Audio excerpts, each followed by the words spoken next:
આમ આદમી પાર્ટી 2 દિવસના ગુજરાતના કાર્યક્રમ દરમિયાન ખૂબ મોટો સંદેશ રાજકીય પક્ષોને આપી રહી છે. રાજ્યના રાજકારણ અને પક્ષોને તેના ભાવિની આછી ઝલકની કલ્પના કરવા મજબૂર કરી રહી છે.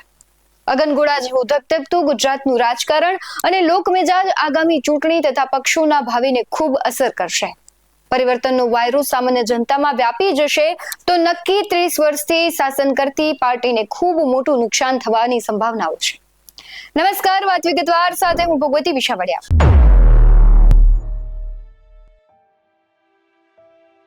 રાજ્યનું રાજકારણ ચરમસીમાએ પહોંચ્યું છે, કારણ કે છેલ્લા 2 દિવસથી આમ આદમી પાર્ટી ખેડૂત, પશુપાલક અને ધારાસભ્ય ચૈતર વસાવાના સમર્થનમાં સભાનું આયોજન કરી ભાજપ અને કોંગ્રેસ પર ખૂબ આકરા પ્રહારો કરી રહી છે.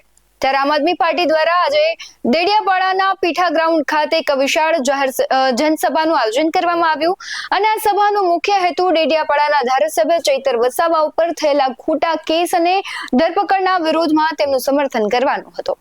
જેમાં આમ આદમી પાર્ટીના રાષ્ટ્રીય સંયોજક અરવિંદ કેજરીવાલ અને પંજાબના મુખ્યમંત્રી ભગવંત માને જાહેર સભાને સંબોધી હતી અને આ સભામાં ચૈતર વસાવાના સમર્થકો અને આદિવાસી સમાજના લોકો ખૂબ મોટી સંખ્યામાં ઉમટી પડ્યા હતા.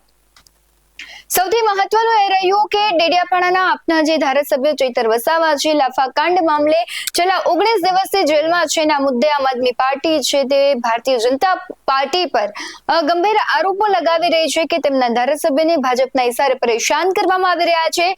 ભારે વરસાદ હોવા છતાં લોકોનો પ્રવાહ અવિરત ચાલુ રહ્યો હતો, જે આપ અને ચૈતર વસાવા પ્રત્યેના સમર્થનને દર્શાવે છે. દિલ્હીના પૂર્વ મુખ્યમંત્રી અને આપના રાષ્ટ્રીય સંયોજક અરવિંદ કેજરીવાલે ભારે વરસાદ વચ્ચે પણ સભામાં ઉમટેલી જનમેદનીને જોઈને આદિવાસી સમાજનો આભાર માન્યો હતો. તેમણે કહ્યું કે ચૈતર વસાવાને ખોટા કેસમાં ફસાવવામાં આવ્યા છે, કારણ કે તેઓ આદિવાસીઓના હક માટે લડી રહ્યા છે. જેલમાં રહેલા ધારાસભ્ય ચૈતર વસાવાના સમર્થનમાં તેમણે એક મજબૂત સૂત્ર પણ આપ્યું કે જેલ કે તાલે તૂટેંગે, ચૈતર વસાવા છૂટેંગે. ચાલુ વરસાદમાં આ નારાઓ છે ખૂબ ગુંજ્યા હતા. આ નારાઓ જે ગુંજી રહ્યા હતા તેના ઉપરથી આપણે એક વસ્તુ સમજી શકીએ કે જે પ્રમાણે વાતો થઈ રહી છે, પરંતુ આમ આદમી પાર્ટીએ જે વાતાવરણ ઊભું કર્યું છે, આદિવાસી સમાજને ભેગો કર્યો હતો, ચૈતર વસાવાના સમર્થકો ખૂબ મોટી સંખ્યામાં હાજર રહ્યા હતા, તે દર્શાવે છે કે આમ આદમી પાર્ટી કેટલી મજબૂત રીતે લડી રહી છે. પંજાબના મુખ્યમંત્રી ભગવંત માને પણ દેડિયાપાડા સભામાં સંબોધન કર્યું હતું. તેણે જેલમાં રહેલા ધારાસભ્ય ચૈતર વસાવાને સંદેશ આપતા કહ્યું હતું કે ચૈતર વસાવા, એવું ના વિચારતા કે તમે એકલા છો, અમે બધા તમારી સાથે છે. તેમણે આશ્વાસન આપ્યું કે સમગ્ર આમ આદમી પાર્ટી છે ને જનતા તેમની સાથે છે અને વિશ્વાસ પણ વ્યક્ત કર્યો હતો કે આગામી સમયમાં આદિવાસી સમાજ ભાજપ સરકારને જવાબ આપશે.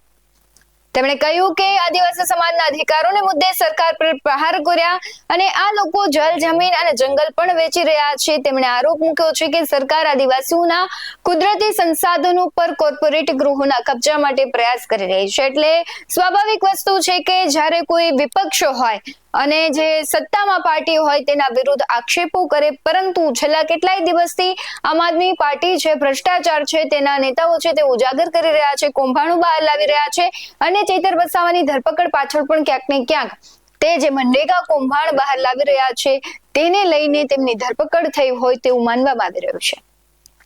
જેલવાસમાં રહેલા ધારાસભ્ય ચૈતર વસાવા છે, તેમના પત્ની વર્ષાબેને પણ પોલીસ પર ગંભીર આરોપો લગાવ્યા હતા. તેમણે સ્પષ્ટ શબ્દોમાં કહ્યું છે કે ચૈતર વસાવા સામે થયેલો આ કેસ રાજકીય ષડયંત્રનો ભાગ છે અને તેને ઘડવામાં નર્મદાના પોલીસ અધિક્ષક એસપીની ભૂમિકા છે તેવો તેમણે આક્ષેપ કર્યો છે. પોલીસ અધિક્ષકના ઇશારા સમગ્ર ઘટનાને રાજકીય રંગ આપવામાં આવી રહ્યો છે. વર્ષાબેને ચૈતર વસાવાની ધરપકડ ની રીતની સામે પણ અનેક સવાલો ઉઠાવ્યા છે. ક્રાઇમ બ્રાન્ચ દ્વારા ચૈતર વસાવાને ધક્કો મારીને લઈ ગયા હતા. તેમણે માંગ કરી છે કે આ તમામ પોલીસ કર્મીઓને આ ઘટનામાં સંડોવાયેલા દરેક વ્યક્તિ સામે કાયદેસરની કાર્યવાહી થવી જોઈએ. તો સમગ્ર જનસભા દરમિયાન ગુજરાત પ્રદેશ પ્રમુખ ઈશુદાન ગઢવી, ગોપાલ ઇટાલિયા સહિતના જે બધા નેતાઓ છે તેમણે પણ આકરા પ્રહારો કર્યા હતા. તેમણે કહ્યું કે ભાજપ જેવા 8 પાસના મંત્રી નથી જો આદિવાસી સમાજના વિકાસના નામે કૌભાંડો આચરે. તેમણે સીધો આરોપ મૂક્યો કે ભાજપે આદિવાસી વિસ્તારના ₹2500 કરોડ લૂંટી લીધા છે. તેમણે આહવાન પણ કર્યું હતું કે ભાજપ વાળાને ઘરમાં નહીં ઘૂસવા દેવાનું. હવે જે આજે સભાઓ હતી એમાં ઘણા બધા છે આમ આદમી પાર્ટીના જે નેતાઓ છે તે ખૂબ વરસ્યા હતા ભારતીય જનતા પાર્ટી પર. શું કહી રહ્યા છે તેના અંશો જોઈએ. એવું કહેતા હતા ચૈતર તોફાની છે, હું તો એ કહું છું, અમારા ચૈતરભાઈએ ગ્લાસ માર્યો નથી ને માર્યો હોય તો માથું ફોડી નાખે. ચૈતરભાઈ કાયદો હાથમાં ન લે, બાકી ચૈતરભાઈએ માર્યો હોય ગ્લાસ ને કોઈ માથું ઝુકાવી શકે? વાત એ છે કે ચૈતરભાઈને તોફાની ચિતરનારા લોકોને કહીએ છીએ કે અમારો કૃષ્ણ કનૈયો તોફાની હતો ને કંસનું મોત એના હાથે લખાયેલું હતું. આજે ચૈતરભાઈને જેલમાં પૂરી દીધા. એવું સમજે છે કે ચૈતરભાઈને જેલમાં પૂરવાથી અહીંયા જે ક્રાંતિ સ્વયંભૂ ઉઠી છે, આ ક્રાંતિને દબાવી દઈશું. આજે ભ્રષ્ટ ભાજપના નેતાઓને કહીએ છીએ કે ક્રાંતિ આ માત્ર આદિવાસી વિસ્તાર પૂરતી સીમિત નહીં રહે.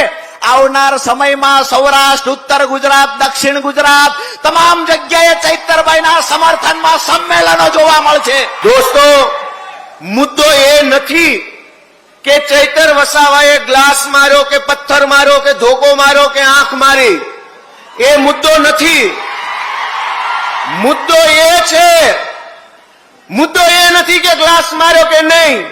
મુદ્દો એ છે કે ચૈતર વસાવાએ ડેડિયાપાડાથી તીર માર્યું અને તીર સરકારની છાતી ઉપર લાગી ગયું છે.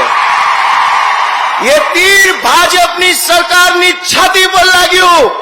આદિવાસી સમાજને જગાડવામાં આવ્યો, યુવાનોનો અવાજ બનવાનું કામ કર્યું, એટલા માટે જેલમાં પૂરે છે. પણ દોસ્તો, ભાજપના 8 પાસ ડફોળ નેતાઓને મારી એટલી વિનંતી છે, ભાજપના 8 પાસ ડફોળ નેતાઓને એટલી વિનંતી છે કે જે નેતાની જગ્યા યુવાનોના દિલમાં હોય એનું જેલ કાંઈ બગાડી શકતી નથી.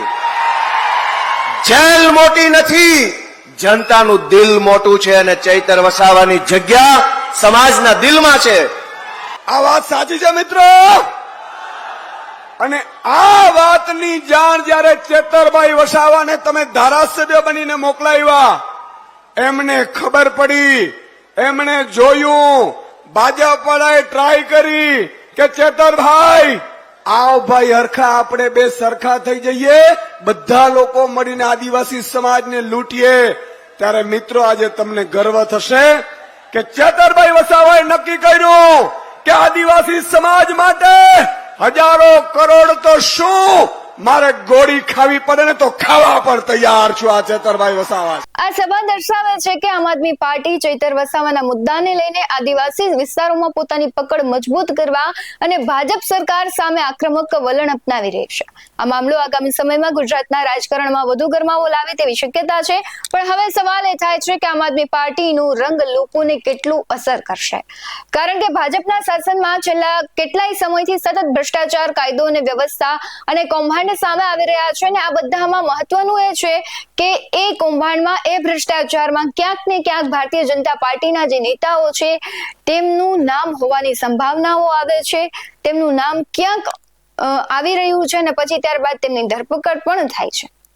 ત્યારે આ બધા જ વચ્ચે મહત્વનું રહેશે કે આમ આદમી પાર્ટી છે આ બધા મુદ્દાઓને લઈને લોકોનો વિશ્વાસ છે તે પકડી રાખવા માંગે છે અને આગામી સમયમાં પોતાની રણનીતિ હોય તે ઉપર કામ કરી રહી છે. પરંતુ સૌથી મહત્વનું રહેશે કે આમ આદમી પાર્ટીની રણનીતિ છે ભારતીય જનતા પાર્ટી અને કોંગ્રેસની કેટલી અસર કરશે, કારણ કે એ મુદ્દાઓને લઈને આમ આદમી પાર્ટી છે મેદાને ઉતરી રહી છે કે જે ભારતીય જનતા પાર્ટી અને કોંગ્રેસને સીધા જ અસર કરી રહ્યા છે.